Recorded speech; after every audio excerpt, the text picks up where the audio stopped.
to even visit with their children. These are crimes against humanity for financial gain. Rights are removed from parents, human rights, civil rights, and even religious rights. One illustration of what took place in my district is that after so many calls, I decided to call a meeting in one of the counties of my own district. I personally called 37 families that had been in touch with me who had all lost their children, grandchildren. I had them meet me in the library one Saturday morning. We started at 9 o'clock and we ended at 9 o'clock. We had 50 families standing outside the door that could not get in. We didn't have time to talk with them.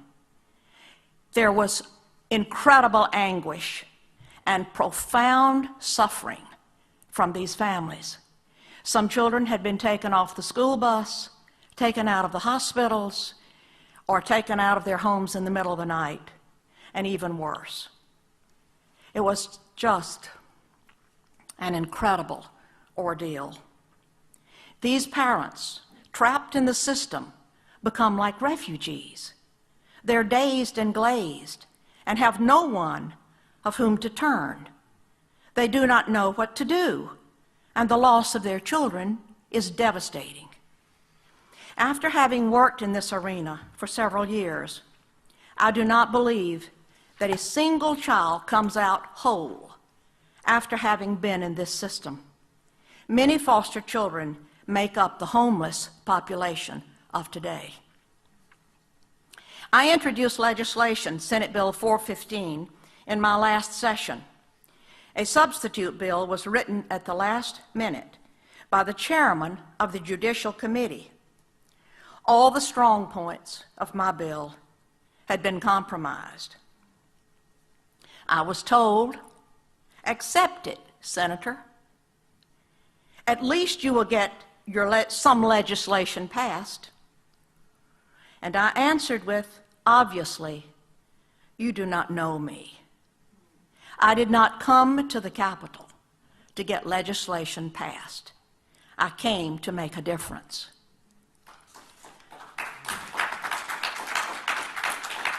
What can be done? An independent audit should be called on every state of all Child Protective Services departments. I am in touch with congressmen and state officials, and the door may be possibly opening very slowly. A federal congressional hearing is needed. But let me add, due to the hundreds upon hundreds of cases that I've been called to consider, I placed calls to state senators, representatives in their respective states across the country, asking them to help me with certain families. And I was told, if I help that family, or if I help you, I will lose my job. Remove, abolish the federal and state financial incentives, and those are taxpayer dollars. Those dollars have turned CPS into a business that takes children and separates families for money. Open family court. Remove the confidentiality laws. Give parents their rights verbally and in writing. I even feel that to terminate the rights of parents, the case should be heard before a jury. Family rights and parents' rights must be protected. We do not need more influence like the UN's Convention on the Rights of the Child. It's anti-parent, anti-child, and anti-common sense for the family. There has to be perseverance for any great reform, and great reform is needed in this area.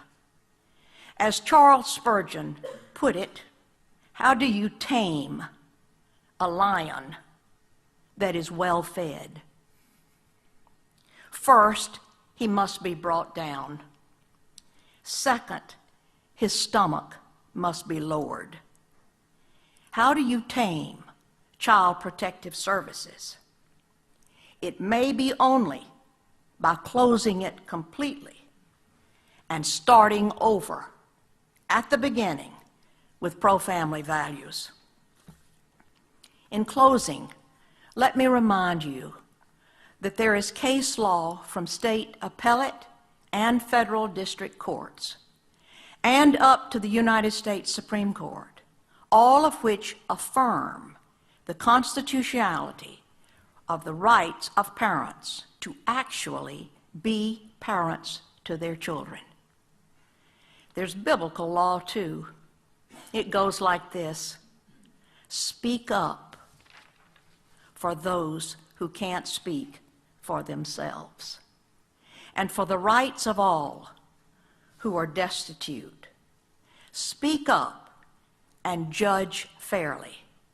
Defend the rights of the poor and the needy. Thank you